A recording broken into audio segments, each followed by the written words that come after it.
चाय पीकर जो नुकसान आपने किया है उसकी भरपाई भी हो जाएगी और चाय भी छूट जाएगी। चाय पीकर आपने किया आपके ब्लड को एसिडिक बना लिया, अम्लीय बना लिया, अब इसको वापस आपको क्षारीय बनाना पड़े। ऐसी कोई भी चीज जो एल्कलाइन है वो आप पीना शुरू कर दीजिए चाय के विकल्प के रूप। तो सबसे अच्छी चीज है, जैसे जीरा है ना, जीरा बहुत एल्कलाइन है, जीरे का काढ़ा बनाइए। जीरे का काढ़ा कैसे बनता है? जीरा पानी में डालिए, उबालिए, थोड़ा गुड़ मिला दीजिए और थोड़ा उसमें पुदीने का पत्ते का चटनी वटनी मिला दीजिए, ये बहुत एल्कलाइन हो जाता है, फिर इसको पी लीजिए चाय की तरह से। ऐसे ही आपके घर में अजवाइन है, अजवाइन बहुत एल्कलाइन है, बहुत क्षारीय है, अजवाइन का काढ़ा बना लीजिए गुड़ मिला के, और जीरा भी डाल सकते हैं उसमें, धनिया पत्ता पुदीना पत्ता दोनों एल्कलाइन है, उनकी चटनी डाल दीजिए, बहुत अच्छा तैयार होगा। तो ऐसे 20 तरह के काढ़े हैं। मेथी के लाडू जरूर खाइए, जरूर खाइए। मेथी के लाडू बनाइए गाय के तूप में और गुड़ में, गुड़ गाय का तूप और मेथी के लाडू बनाइए, भरपूर खाइए।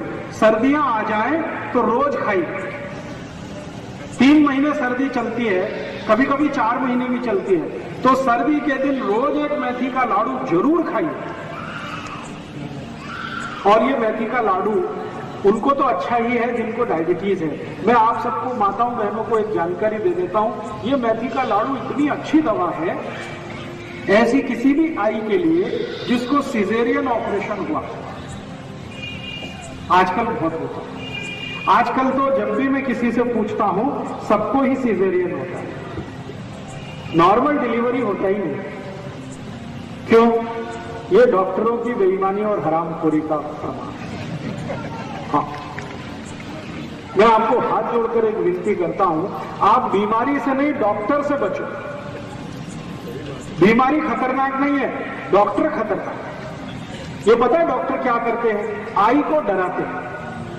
आई को गर्भावस्था है, आप जाते हैं डॉक्टर के पास, वो डराना शुरू कर देता है, ओ आपको कॉम्प्लिकेशन है, बच्चा स्वस्थ नहीं होगा, मर सकता है, पैसेज बहुत छोटा है, शरीर में कैल्शियम कम है, आपको हीमोग्लोबिन कम हो गया है, अभी तो बच्चे को काट के ही निकालना पड़ेगा।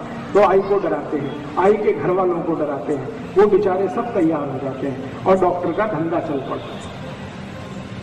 अगर डिलीवरी नॉर्मल हो तो डॉक्टर को 500-700 रुपए मिलेगा, और अगर उसने सीजर कर दिया तो 40-45 हजार रुपए तो बन गया उसका।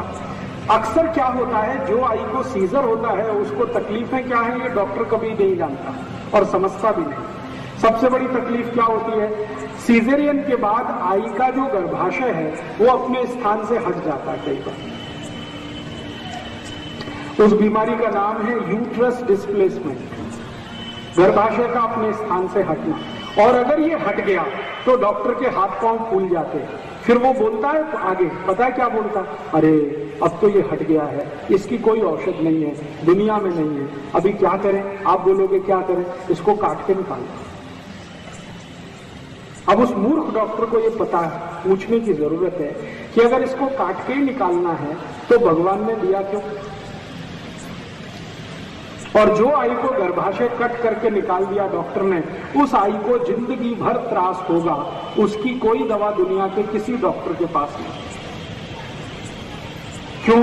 गर्भाशय बहुत बड़े काम करता है शरीर के लिए, वो सारे काम रुक जाते हैं गर्भाशय काट के निकाल देने के बाद।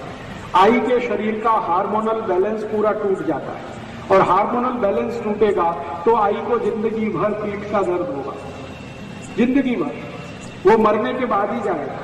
फिर उस आई को ये जंघा का दर्द होगा, फिर गुर्दे का दर्द होगा, फिर यहाँ कंधे का दर्द आ जाएगा, फिर जिंदगी भर ये दर्द में तड़पते आई चली जाएगी।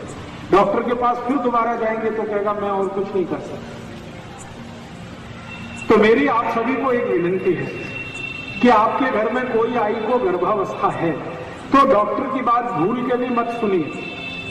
तो कहता है ऑपरेशन कराओ, कहते हैं कि नहीं कराएंगे, तो वो आपको डराएगा, बच्चा मर सकता है, तो कहना भगवान के हाथ में है मरना और जिंदा होना, वो तुम्हारे हाथ में नहीं। जिसको मरना है मरेगा, जिसको जिंदा रहना है वो रहेगा, तुम तुम्हारी अपनी बात अपने पास रखो, हम हमारे घर में काम कर लेंगे। अब आप बोलेंगे कि फिर हम करें क्या? ऐसी स्थिति में ये जो मेथी के लड्डू है ना, ये बड़े काम की चीज है। जिस आई को गर्भावस्था में मेथी के लड्डू आपने थोड़े दिन भी खिला दिए, मेरी गारंटी है कि उसको सीजरियन की जरूरत ही नहीं पड़ेगी। तो मेथी के लड्डू पीछे से आवाज आई, जरूर खाइए और उस आई को खिलाइए जिसको गर्भावस्था है। और इससे भी ज्यादा जरूरी एक और माहिती दे देता हूं कि अगर किसी आई को किसी कारण से यूट्रस डिस्प्लेसमेंट हो गया, गर्भाशय अपने स्थान से हट गया, तो उसकी दुनिया में एक ही दवा है और वो यही है मेथी के लड्डू। उसके अलावा कोई दवा ही नहीं है उसकी। तो जिस आई को गर्भाशय अपने स्थान से हट गया है उसको नियमित रूप से मेथी के लड्डू खिलाइए। लड्डू बनाना आप सब जानते हैं। मेथी के लड्डू नियमित रूप से अगर आपने खिलाए गाय के दूध के साथ, तो 3-3.25 महीने के अंदर आई का गर्भाशय वापस अपने स्थान पर स्थित हो जाता है और उसकी जिंदगी में जो त्रास होने वाला है वो सब दूर हो जाता है। इसलिए मेथी जो है बहुत अद्भुत औषधि है, अपने घर में जरूर